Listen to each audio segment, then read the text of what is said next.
Hello. All right. So we are all live. Let me add a few people.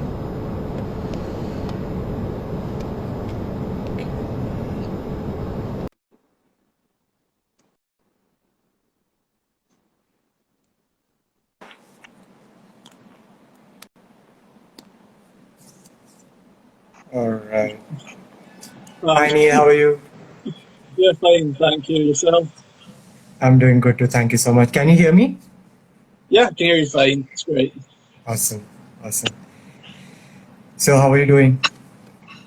Yeah, good. It's a sunny day in Scotland, so brilliant. What about you? Doing good. It's not a sunny day in India, but it's pretty hot nevertheless. So we have the summers going on, so it's always 37, 38 degrees. Oh wow, really? God, that's probably too hot for me. I think Yeah, when it I goes mean, about 15 degrees, it's too hot for me. it's actually getting better now. Earlier, it was worse earlier. So we are approaching the monsoons. The temperature should All go right. down. Yeah, the peak summers are already past us, so we are happy about that. All right. Let's get started. We have a couple of folks in the audience. So let me introduce you before we actually start asking you a lot of questions. Okay. So we are with Neil Humphrey. He's the author of My Fatal Futility Shellshock, which is a book I recently reviewed on the page. And the book is uh, primarily in the cyberpunk space, which is also uh, a niche genre. So it's the first time I read a cyberpunk novel, and I really enjoyed it. So I've taken cue from that book, and I'm actually exploring this genre a little more now. That's So great. so talking about you, so what inspired you to start writing? Um, yeah, I suppose when I was younger, it would just start off with watch a movie or you'd read a book, and then you'd start thinking about the story in your own head, and you might add in different scenes, or you might think of an idea and think, I would have done it this way differently. And then that kind of starts the process, and you're thinking about creating your own world and your own characters. So it very slowly goes out of seeing something else, but then going in a really wildly different direction of it. And then you just feel, well, I just felt this overwhelming compulsion, like I must write it. I got to do it. As much as I want to do it, I feel like, oh no, there's something there and I've got to explore it. I've got to see where that goes. Maybe it goes nowhere, but you think maybe there's a world there that of different society, religions, ideas, and characters. I want to find out. It's like exploration. I want to find out where it can go.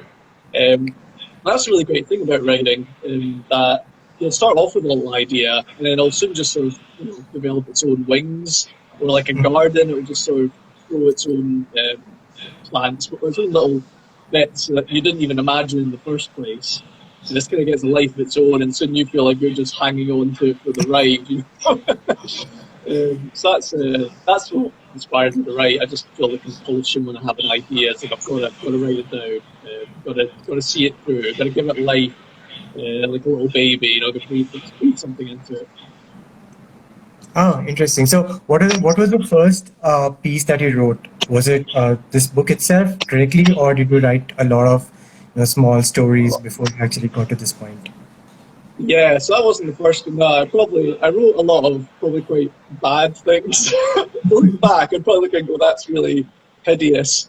But the first time I really wrote something it was actually at school in English. We had to do a short little piece, and I wrote about these kind of cavemen hunters in the snow, and they were hunting a bear, but the bear wasn't quite what it seemed. It was like some sort of monstrous type thing that they were thinking was a bear, but it wasn't. And actually ended quite grimly because they'd gone through all this snow tracking it and being quite afraid, and they got into this cave that was full of skulls and skeletons. And then they come across it, and it kind of just ends with them being kind of slaughtered. Uh, I don't know why I didn't end it more hopefully, just to sort of end it that way. I could be watching horror films at the time, and horror films have really Mm-hmm. grim endings. Or maybe I read a horror book and I thought, yeah, it's going to end on a really airy note. But that was the first thing I wrote, and I think that was just 3 or 4 pages. It wasn't much. Um, and then, yeah, I wrote a slightly longer story, which was it was like a sort of, it took place in a kind of radio show room. And the world outside started to go a bit crazy. They started hearing it through the radio, so it sort of developed the tension from there. And it wasn't zombies or aliens or that. It was just kind of like a riot starts and it kind of goes out of control to the Mm-hmm. point where the radio room gets attacked. Um, yeah, again, but thinking back to that was if I was to read it now, I'd probably think that's just it's a load of nonsense. I think like, oh, there's so many plot holes here, or like the characters are just two dimensional. Um, and then I did write a cyberpunk story after that, but not My Fatal Futility. It was just a completely different thing. And it's actually a universe I want to go back to, because again, I thought the idea was good, but when looking back on it, I thought maybe the Mm-hmm. execution was just really poor.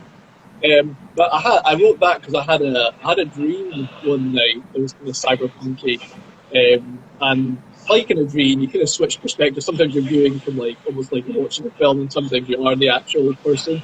But yeah, it was just a simple dream. This guy goes into a cyberpunk bar to meet someone for a certain gang type deal, um, and it's a place that's full of criminals, and the tension's kind of high. It's sort of a safe zone, all these different criminals there. And then during the course of the deal, we got double crossed, and then unfortunately someone gets shot, and then this has a chain reaction through the bar, so it just kind of escalated because the gang started thinking there was some sort of turf war going on. So it just turned into this really kind of awful kind of butchering slaughter with the main character trying to come out. So that was just a dream I had. So I developed that thinking, oh yeah, that was quite wild. Maybe there's a world there to explore. Um, and then I ditched that because I thought I wanted to do something else. And then that's when I wrote what would become my first novel, Hack's Fury, which was really dark fantasy. The idea for that, though, started off with, and I do refer to it when trying to promote it, is that I thought of Batman, but in the medieval ages. So Oh. I wrote a short story with like back because I thought, oh, that'd be kind of maybe there's something there. Maybe that'd be kind of cool. I want Batman being like medieval times, and I'll do it during like the bubonic plague, and they can have kind of like the witch heresies, or not heresy, but the witch stuff going on. So it was primarily based on Batman characters, and then during the course when I was writing it, I was injecting a lot of my own stuff in there to the point where it was really just sort of like you had sort of Batman style characters, but I changed them and how they would be in the comics to their own thing. Um, and then it was actually my girlfriend, who's we're still together now. We're engaged. She said, "Oh well, why don't you just turn it into your own thing? I mean, you've already got so much there. Why don't you just completely make your own thing?" Then that changed from being a 100-page story to being it's like 640 pages, the final book. Because I just decided to go fully into it. I thought, right, let's really go into the world. Let's make like a proper fantasy country, and how's this country relating to other continents, and what's the religions here and the religions there, and what's the conflicts going on, and what could this plague be? What could it be different? So the bubonic plague became what like this tarry substance that was kind of inspired by venom, because I kind of thought, oh, that's really that sentient kind of substance that can take over Mm-hmm. you. So we're kind of Right, inspired by right. that, but it's not wholly that. But I thought that'd be kind of creepy, a plague that's almost like a liquid kind of moving after you and turns you crazy. And then that justifies lots of other crazy things, because the kings and the style of government they've got there, they like governments often do. They use it as an opportunity to sort of rid out people they don't want. Instead of addressing the actual problem, it's like, nah, it's these people's fault, these people's fault. This is the solution. We need to kill these people, we enslave those people. So it explores all that stuff, which. So I thought I put a lot of things that are quite relevant today, but just in a fantasy type setting, just to show how crazy it can be. I mean, it's grim dark, Hack's Fury. So it really goes into what is right or wrong. Is it a matter of perspective? You know, if you have so many bad things happen to you, or if the world's so crazy around you, you might end up doing wrong things that are, not as bad as the other wrong things, but everyone, it's just a horrible place if everyone keeps fighting each other. It's not good Right. for anyone. You can't see the light. And that's really what I had to dig into, that if you're in such a bad sort of war zone and whatnot, it's so easy to descend into the madness because everyone's mad around you. And if everyone's mad around you, then the same thing to do becomes being mad. And then also in Hack's Fury, I was reading a lot of Lovecraft at the time, and I really liked that kind of cosmic horror Right. type thing. So I injected that into it with the kind of gods and the cults, because I thought that would add another dimension to like how you're interpreting reality. Because the main character, Haken Fukuchi, he's he's Hack's Fury. I like Batman. He's trying to help the city, but it's really feeling like everything he does is not good enough. And Right. because he's so stressed and he's so tired, he takes he takes this potion a lot that makes him. It basically just keeps your stamina up and keeps you awake past what you probably should be.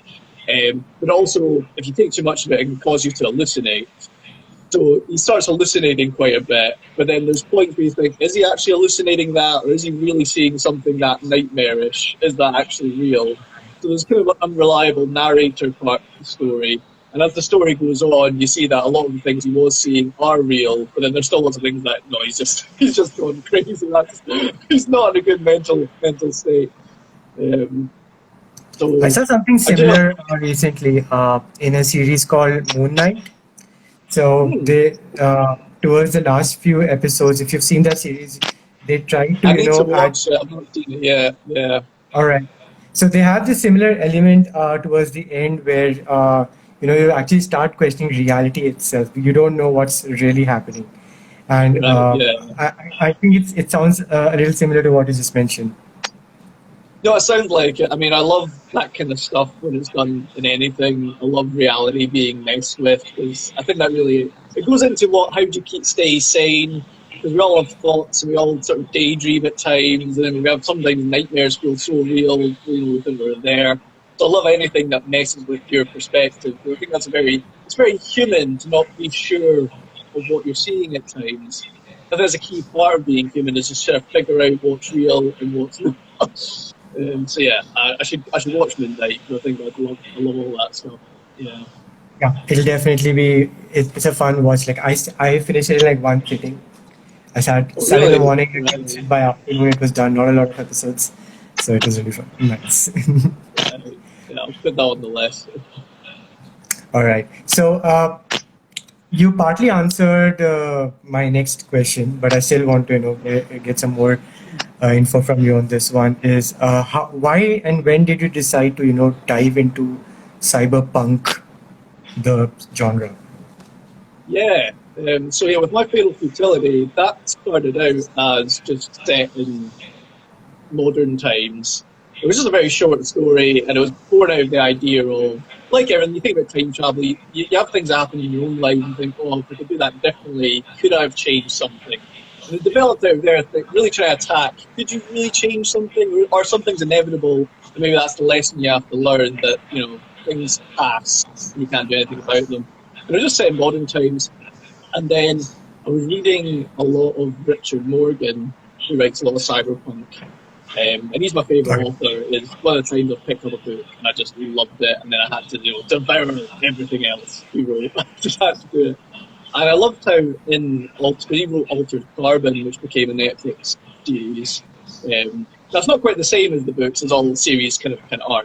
But yeah, I really loved seeing how in that you have two aspects. You have the whole technology side, and you can see all the wonderful ways technology could develop for good and bad reasons, because you get really horrible weapons like laser weapons that can completely fry your skull off and leave you just a stump. Or you can have things that improve your eyesight, your movement, and then of course right. how this technology affects society, because you get more surveillance and there's more things like that. But then I also like the really human side of cyberpunk, because I think it really attacks what makes people human. Even though you're getting a lot of technology strapped into you, it does sort of address, where's what would you call the human soul if it is one? And is the soul just another name for some other aspect of identity? So I think that Cyberpunk's really interesting because you've got that technology merging with the human side, and again, it sort of attacks more reality as well, like virtual reality, and you've got them in the real, and what's more real. Like you kind of get into the Matrix side, I suppose. Like a lot of reality is just chemical processes in the brain. Right. It doesn't even matter in the end what's real. Maybe like you've got to act anyway, so regardless of what's happening, you have to choose to do things. So I Right. really love that cyberpunk side. You can just go really wild with the technology. You can have all these genetically spliced people, all the flying cars, the vehicles. It creates some really cool action as well. I love really cool action scenes. They're really high octane, ultra violent. You go full tilt with that. So because I was reading a lot of that, I thought, oh, maybe we get to merge this time travel idea with cyberpunk, because then Right. you can have the cool ideas of both. So you're not wholly reliant on the time travel to tell the story. You've also got this whole world you can explore, all these other ideas that are really interesting just besides the Exactly. time travel. So I thought I'd add more dimensions to it than strictly, because just a time travel story, it probably wouldn't be as long as I did make the book. And actually, the story originally was just going to be one book, but then it's now developed into four, just because of the different story strands that I wanted to involve. And I also wanted to write a time travel story that had a lot of the stuff I like seeing in other time travel books and films, and kind of getting to explore that a bit more. So, I mean, I love the Terminator movies. I think they're really good. There's some I don't like so much, but the thing I really like about the Terminator movies is that it always happens, no matter what happens, it always kind of ends with the fact that John Connor is Yes. fighting in the resistance and the robots are still against them. And I kind of like that kind of fatalistic side of it, just showing it doesn't matter how you can do. Actually, what the robots do just makes John Connor become the resistance leader, and then what John Connor does just ensures the robots keep going. So it's almost like they're ensuring each other's survival. Which is a Exactly. lot. Part I like about time travel is that often that is what happens. What you try and do just provokes the event to occur.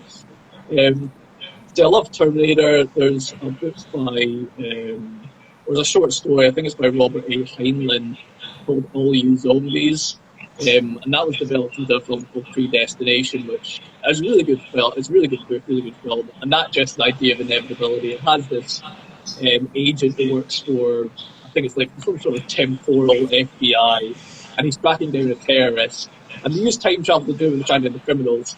And as the story goes on, he's trying to track him down. You start to see things from different angles. So you'll see himself at an event, and then you'll see what he sees alters completely what happened during it. So I like that idea of like if you could see an event from a different perspective, would it look completely different when you first interpreted it? And it has Right. a pretty good few shocking twists in it as well that relate to time travel. Um, yeah, all these ideas feeded into My Fatal Futility. I really love sort of Japanese stuff and Japanese culture. I'm not an expert in it by any length at all. I like reading books and like researching it, but I'm not an expert. But I really love just aspects of the culture. Of course, I'm always attracted towards a lot of people are towards the samurai aspect of it. I think that's really Right. interesting. The history of the Yes. samurai. Um, when they actually became more like they became what you could call philosophical warriors because they weren't always that way. They were just like any other kind of culture. They had their warrior class, and then it took Mhm. this turn Right. where Buddhist teachings really kind of took over, and that fed into like respecting life and not causing conflict. And I really loved the film, The Last Samurai by Edward Zwick. Had Tom Cruise in it and Yeah. Ken Watanabe. And other actors and other things, and I love the soundtrack to that, and I love everything it's going for. And I thought, yeah, I'd love to inject some of those ideas about nature and respect and philosophy into My Fatal Futility as well. Yeah, that was a big inspiration for. So I yeah, so the noticed that cyberpunk too. thing connected to other things. Yeah, Yeah, I did notice that he was, his daily routine consisted of tending to his bonsai, creating a haiku, and then the philosophical aspects of a Shizukira. That all of that, I could yeah. see the inspiration from the samurai culture coming in over there. Yeah, so I decided to name it differently just so I could do a few things differently. And also, I didn't want to, like I said, I'm not an expert in samurai culture, so I didn't want to perhaps misrepresent something that's just not true, because that would be quite disrespectful. So, yeah, that's how it became Shizakira, because I thought that way I can take the best of what I think I've learned and then merge it into its own thing that fits the story quite well. Well, I hope it fits the story quite well. It was really interesting because I think what that that idea did was it created a philosophical base for each and every action that our protagonist does, and what the way he thinks. Each and every aspect, this concept becomes a foundation for every action, and that created a lot of depth in that character, which is what I liked a lot. Oh, thank you. That's good. It's good to hear. I'm relieved. All right. So, what was the inspiration behind this specific story, My Fatal Futility Shellshock? Yeah. The So characters, the basic story, everything. yeah. So I'd say Cage Carnifex. He is sort of based a lot on myself. There's a lot in him that's not like me at all. But in terms of the sort of anxieties he can feel, or sometimes the sense of duty he feels he has, um, yeah, that's sort of based. I took a lot of like my own sort of feelings and put it in there. So it was kind of therapeutic in a way, the writing. Um, yeah, the idea started off with just as I mentioned before, a relationship kind of went badly in the past when I was a teenager. Sort of classic Mhm. teenage stuff, you think you love someone and then sadly it kind of crumpled in itself because you're a teenager. That's just what happens. And that started off with me thinking about, oh, maybe I've done this differently or that differently. Um, maybe I could change something. And I really wanted to attack it quite philosophically and trying to get into the meat of, the nature of time and how that affects reality. So that meant reading to a few books. But of course, because I had the idea, I thought, oh, well, what if you could travel through? What if you had a time machine? What would that be like if you had that time machine or ability to time travel for like your whole life, not just like an incident? What if it affects your whole life? Because as you explore time and you think, oh, if I was to go back here, then you'd have two versions of yourself there. And then if you kept time traveling throughout your life, you'd have lots of versions of yourself in Right. places. And it's almost like, would you know when to stop, or perhaps can you even stop? Because you're almost encouraging the action. You'll see something, you think, I'm going to change that. You'll go back, try and change it, doesn't work. Maybe you'll go back again and try and change it. And actually, you get stuck in this loop where you just can't Yeah. stop. And in fact, your Exactly. life becomes this loop. And the other interesting fact of it is that in the story, Cage sees time travel stuff happen before he's even got to the time machine, and that's again that's just sort of the nature of time travel. As soon as you start, things could be affecting you from it before you even got to it. So it almost seems like a paradox, but it's like Right. you're kind of locked in. My advice to anyone who comes to this time machine is don't get into it. No good can come from. It's just don't go down that road because once you're inside, you don't know what's going to happen. See, the idea was from that kind of personal loss, and then the cyberpunk part was just because I really grew to love the genre. I loved all that, like I said, that high octane action. There's that kind of glamour and spectacle too, with all the neon type stuff, Right. which again fed into I think real life as well because I actually tend to think now that real life is becoming more cyberpunky as it goes on because the way technology is developing and people are getting more attached to them. Phones are quite attached to us, but we do.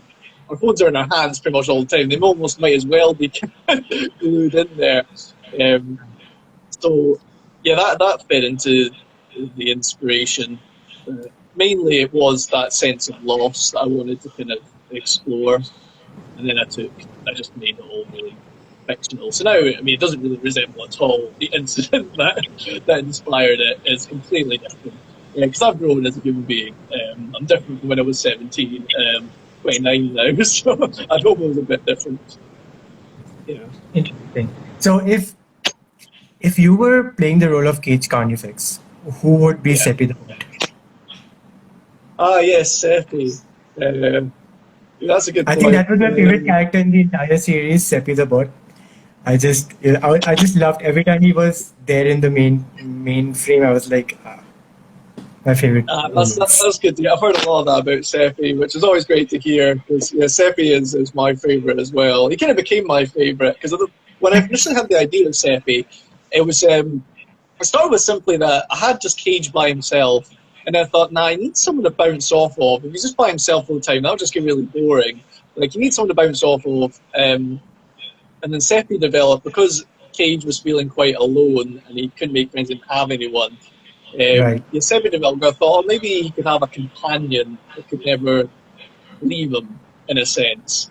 And the never leaving part that was actually inspired by Terminator. Funnily enough, there's this line in Terminator 2, was it Judgment Day, and it's young John Connor with big Terminator Arnold Schwarzenegger, and his mum is looking at him, and she just said, she's thinking philosophically, just thinking how the Terminator, even though he's a killing machine, he's actually like the perfect companion because he'll right. never get drunk, he'll never say he's too tired for him, he'll never say he can't be there, he'll just always be there for whatever John needs. So I really liked that idea. I thought, yeah, like a bot that was like that. But I made Seppi more cuddly. I didn't just want a killer robot. I wanted someone like he'd be cool to hang out with. You know, he's got his own little quirks.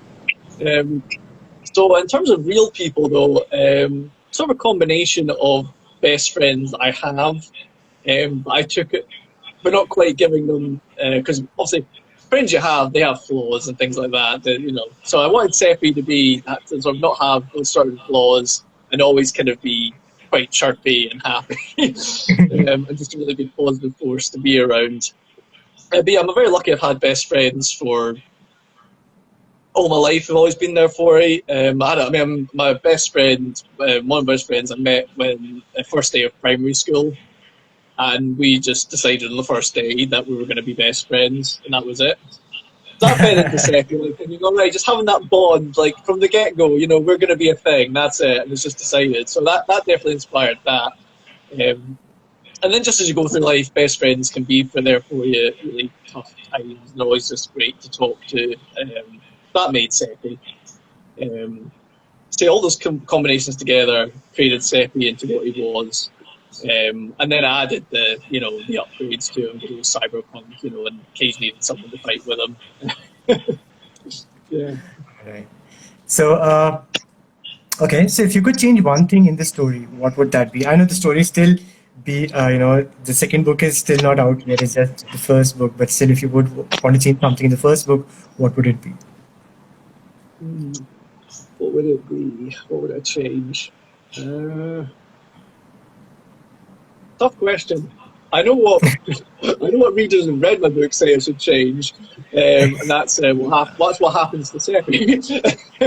Oh, So that was that's the what I was most saying. heartbreaking moment for me.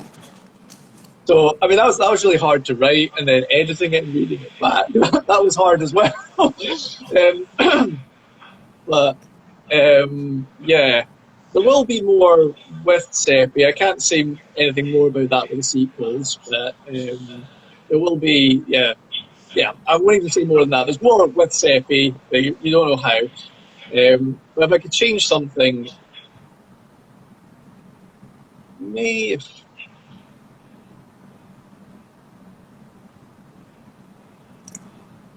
But so part of me thoughts maybe the first book is too long, though the sequel is just as long. So, but I might have maybe shortened some parts in the first book. It's difficult when you write because you do cut out a lot, and then when you leave in, you hope it's necessary for the story. But then when you look back, you do question yourself: was that truly necessary? Maybe we could have got to some point faster than we did.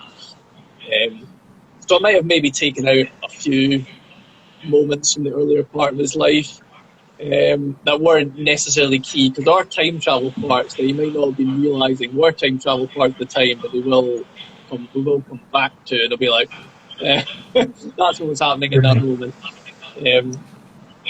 But yeah, I'm pretty happy with it overall. There's nothing really major I would change. It's all turned out the way I wanted it to. I think anything I would change, I already took out. For example, Cage was originally not very likable. He was just, or at least I hope he's likable in a sense.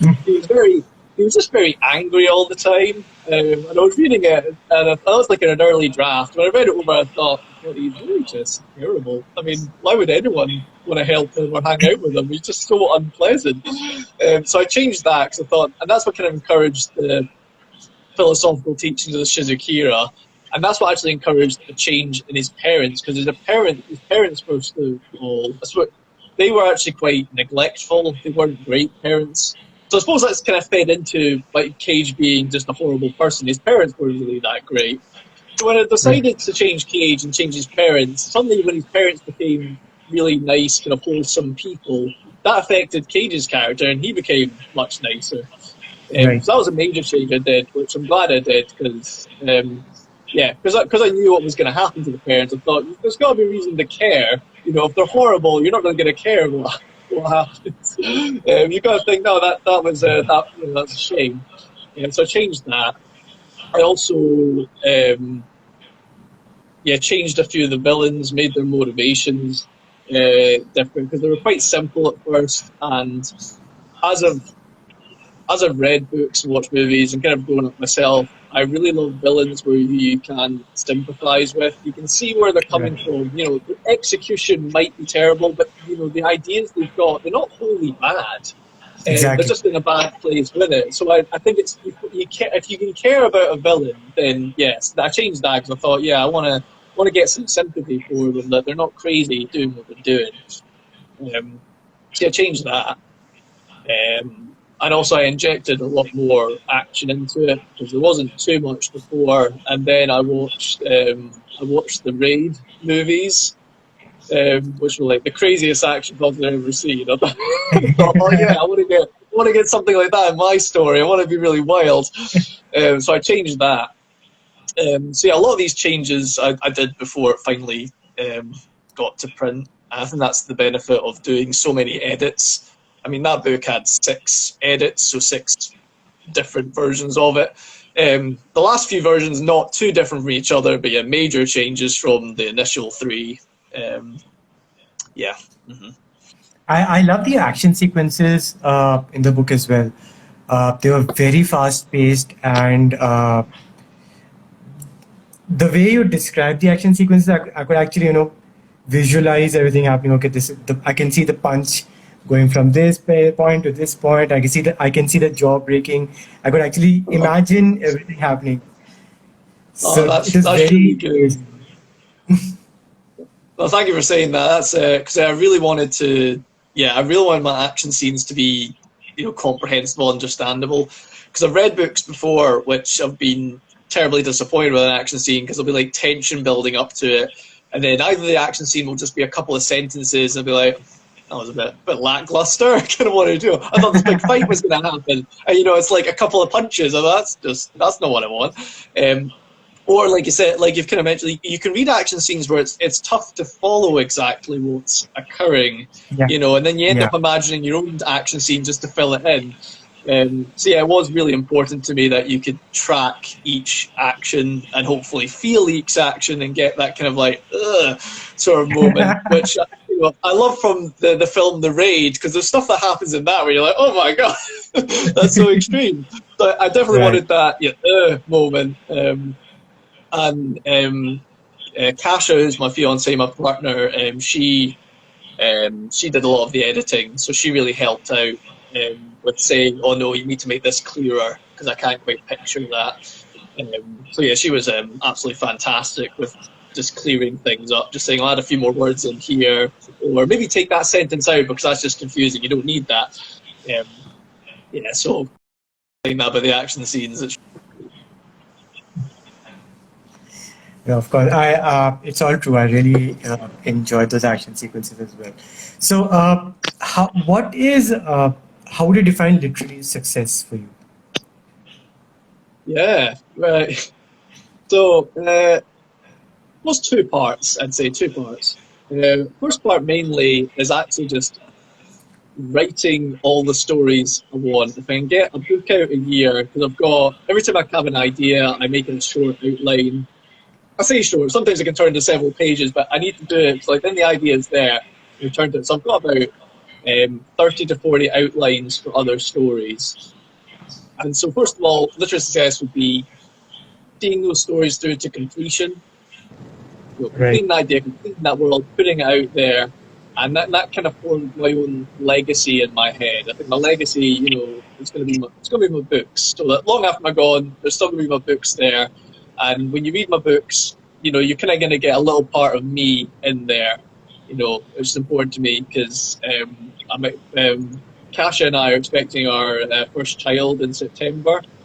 So it's kind of Oh, important to me that if we have more children, that as they grow up and they can read my books, you might think they're crap and rubbish, but that's just what happens. But I'd like to think they can kind of get to know more about me through my books that maybe they haven't asked or I'm not saying myself.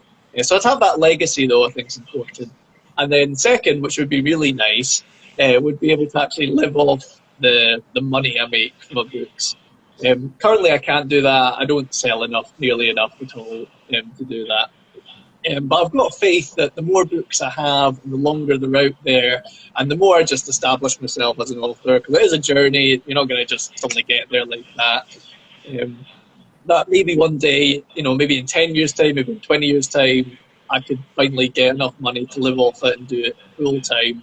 Because doing it around other things, it's not always great. You kind of just have to fit in here and there rather than sit down and devote yourself to it.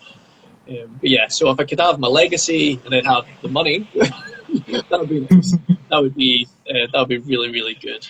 And I'm confident I can do the first one of that. The second one, it really just depends how successful marketing is, how successful I'm speaking to individuals like yourself, reviewers. Getting reviews is really tough, so it's really good when you can contact someone and a review is going to go ahead. That's amazing. Well, that's such a good feeling. definitely, definitely. And I think this is a message I can, I would like to give to everybody.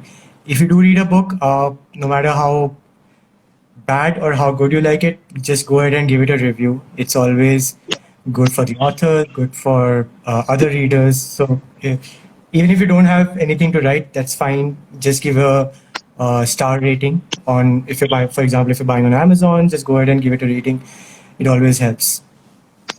yeah, no, it totally does. I started to do a lot more reviews myself because when I had a book out, I thought, oh yeah, it's really tough to get reviews. I thought, yeah, it's like, what am I doing? I'm not doing enough reviews myself when I watch something and appreciate, because I can understand why people don't do reviews at all. I really get it because it can be tough after you watch something and you really enjoyed it to then write something because it almost seems like work. It Right, does. right. Exactly. Yes, I totally get why reviews aren't people's first instincts. Because I was doing it myself. I was really enjoying something, and then I wasn't telling anyone about it. So yes, you're totally right. Just even like a star or whatnot. Yeah, it's so true, so helpful. All right. So before we go to audience questions, and yes, you all can ask questions as well. So if you do have any questions, just add them in the Q&A section or in the comments. We'll be happy to address them. But before we get there, just one last question I have, and that is, there are a lot of people who are still writing their debut novels. So do you have any message, anything you can tell them? Yeah, main message would be get it finished, get it done. Hold the course. You're going to feel like you're going absolutely crazy. What you're doing. You'll tell people you're writing a book, and some might be interested, and some might not care, and some might actually be quite offensive to you. And it can be really battering to your self-esteem. You can lose confidence. You can think, am I crazy writing this? Is it just rubbish? If you look over anything enough, you will start to think that your writing is crap. You really will. Because you read the same sentence enough times, you'll think, that is terrible. And it's so easy to become overwhelmed with those really negative thoughts because the support just might not be there. But if you can if you can just know that no one else is going to write that story, that's your story, and it might be inspired by other things, but no one is going to tell it the way you are, and it deserves life, and you deserve Like you deserve to live through it as well. Like you definitely deserve this. You got to remind yourself that you deserve to finish this book. You deserve to put it out there. And then obviously once it's out there, that's got its own sets of issues. Then you've got to try and promote it and get people to read it, and that'll cause self-esteem and confidence issues. But get it finished, because once you finish that one, it'll be perfect in its own way. It might not be, it might have typos, or you might look back and think, oh, I wish I'd done this different with that idea. But it will be perfect in its own way. And once you've done that book, you can do the next one and the next one. And each time you do it, you'll be better. Your writing will get better, it'll get tighter. You'll learn the whole time. It is a whole learning process. I think that's really good. I've definitely learned a lot from writing my first book to my second one to my third one. I learned a lot of skills, and you'll meet a lot of people along the way, on Instagram, on Twitter, and they can be feeling the exact same things, and you might not have got there if you hadn't just persisted. You don't know who you're going to meet, what you're going to do, and you've just got to stay that course. Just keep going, keep writing every day. You definitely deserve to get that book out there. So yeah, please finish it. Just do it. Do it for yourselves, do it for me, do it for the world, because it could be exactly that kind of story the world's missing. It's just addressing something, and you've done it. So yeah, please finish that book. Yeah, and I guess even if it's not something revolutionary, it's still something that you have written, and it's a first step for you. So your self-discovery, it's still a part of that. Yeah, definitely. That is it. Mm-hmm. All right, perfect. So we have a few questions in the audience.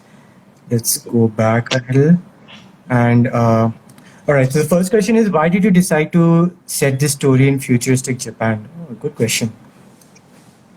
Oh yeah, so it wasn't originally set in futuristic Japan. I mean, I don't even call it Japan, but it is based a lot on that. But it's 400 years into the future, so you can call it what you like. Really, countries change names and things like that. Yeah, I liked Japan because it grew out of a personal sort of fascination with Japanese culture and Japanese architecture and Japanese beliefs. I thought, the more I was looking at it and looking into sort of the Buddhist, the Bushido culture of the samurai, and appreciating sort of natural blended with the modern, I really liked all those sentiments. I really liked, in terms of the architecture, I really liked all those bright colours and all the natural woods, again, because that fed into nature. Having less things that were artificial.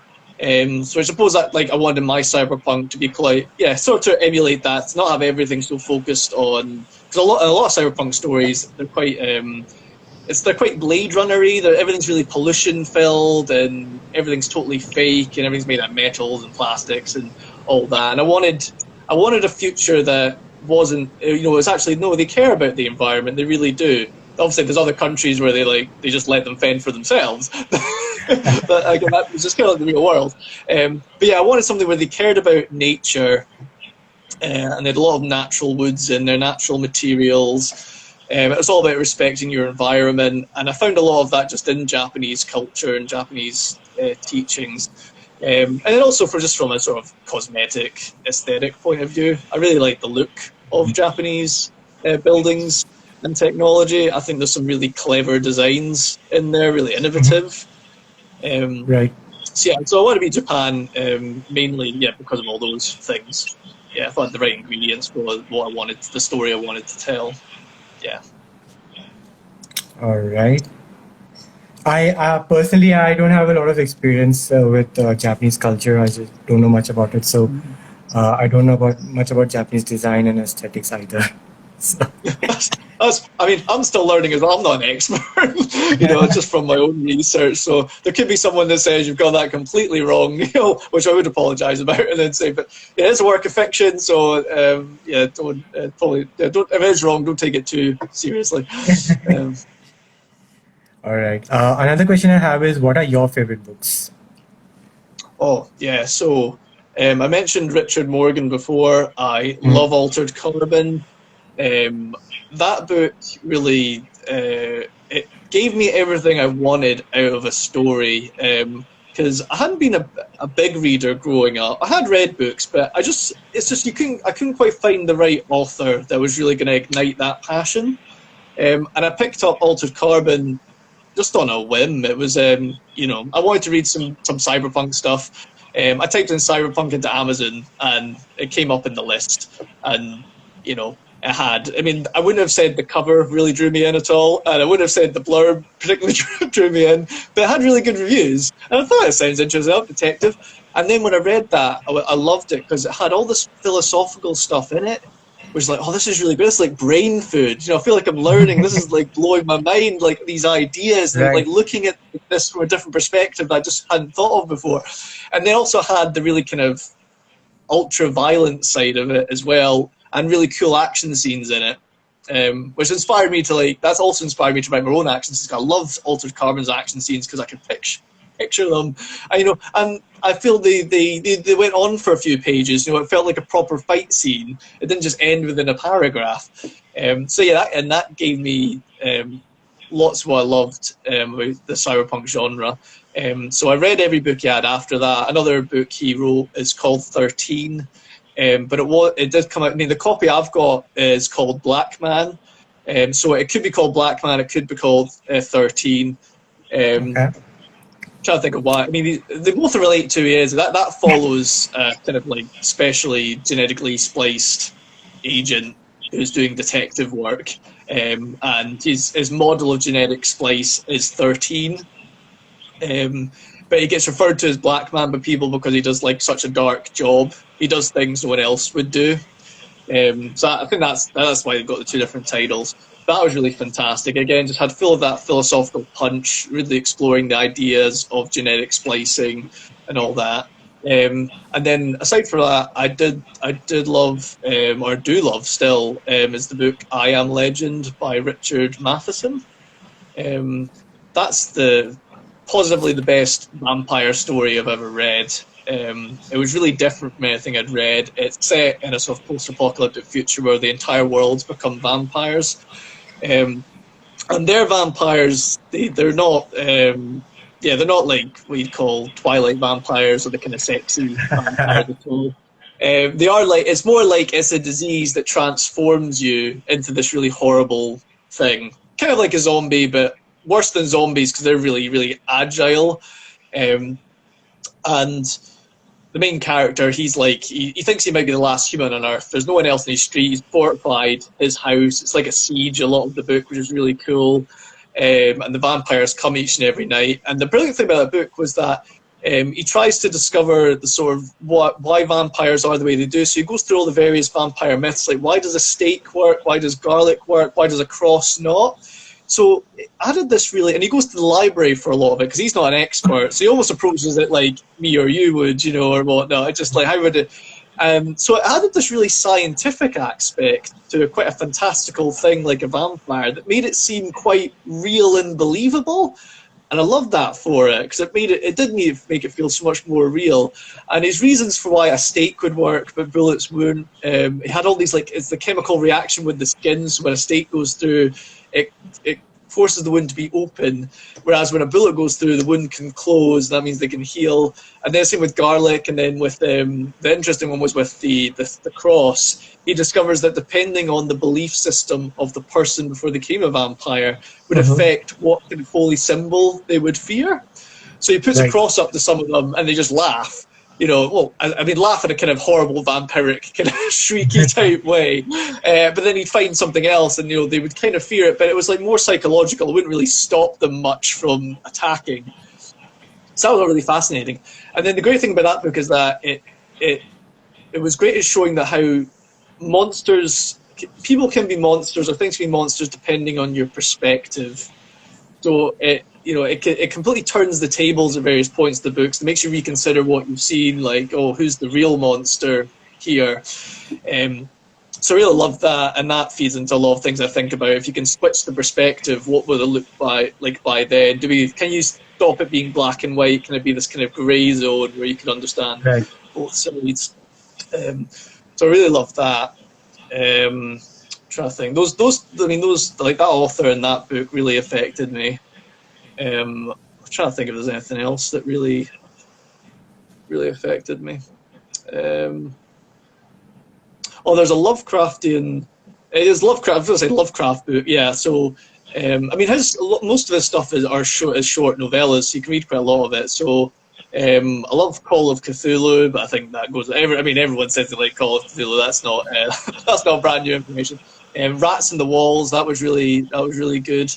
But also like a lot of there was this Lovecraftian anthology that was done inspired by his works by a bunch of other authors. And it came out on Kickstarter. That's how I heard about it. It was called The Year Without Summer. And that's a positively fantastic book. So many just really creative, really horrific and creepy stories in there. I think you can get it on Amazon or maybe elsewhere. I totally recommend it if you love Lovecraft. I actually thought a lot of the stories in it were better than Lovecraft could have written himself. I don't know if that's a sacrilege or going to offend people. Maybe I shouldn't be saying that, but that's a really good book. That's and I read that I think a couple of years ago. So yeah, so we love Lovecraft. So it's called 1816, The Year Without Summer. 1816. I'm just noting it down. Okay. Without Summer. All right. I'll check it out. Okay. Right. Yeah. Please do. It's good. It's good. Awesome. I don't see any more questions in the comments, but I have one last question, and that is, when is the second book coming out? Yeah, so very soon. I had to delay it a bit because I had to do a bit more editing and kind of life stuff happened because we found out Kasia was pregnant, which we were hoping for because we've been trying, so that wasn't a surprise, but it's like, we'll prepare this and that. And then we moved into a house recently, so that kind of delayed things. But now I just have to get the cover for it, which I am getting in July. So once that's done, I'm hoping for an August release date. So originally I thought June, but it's kind of been, just because of life stuff, it's kind of gone over that deadline. But that's the advantage of setting my own deadlines. I've got to kind of remind myself of that at times. That if this is really stressing you out, you're in control. you can decide to be later. It's not gonna cause anyone. It's not gonna affect anything badly. So yeah, July for the cover, August. I'm fairly certain now that'll be when it'll be out, and I'm excited to get it out. I really am. I want that next part to be in people's hands. Awesome. And I really hope the paperback comes in India. I'll be one of the first people to buy it. I can assure you that. Yeah, no, sorry. I am looking into that because again, before I spoke to you, I hadn't considered that, which is great. That's why I love talking to people and learning from them because like, this is something I could do. There's something else I could do. So I'll keep you posted. Yeah. Awesome. All right then. Thank you so much, Neil, for giving us your time today. I had a wonderful conversation with you. Thank you so much. I had a wonderful conversation with you. I'm really looking forward to reading your next book, and perhaps Hack's Fury as well. I'm definitely going to check it out. Thank you. Yeah, I'm told that it is really dark. It might be too dark for a lot of people. So I really went full into the grim dark aspects of it. That's a book where I thought maybe I should have gone a bit lighter at points. But yeah, I went that dark to try and get across certain things as horribly and as clearly as possible. If you find it too dark for your liking, I won't be offended if you said you couldn't finish it, because it is very understandable. No, definitely not. I'll give it a try, and I'll let you know whatever I think about it. Okay, brilliant. Thank you. All right, awesome then. Thanks a lot for joining us again, and have a lovely day. Yeah, you too. Thank you so much. Okay, see you later. Bye-bye.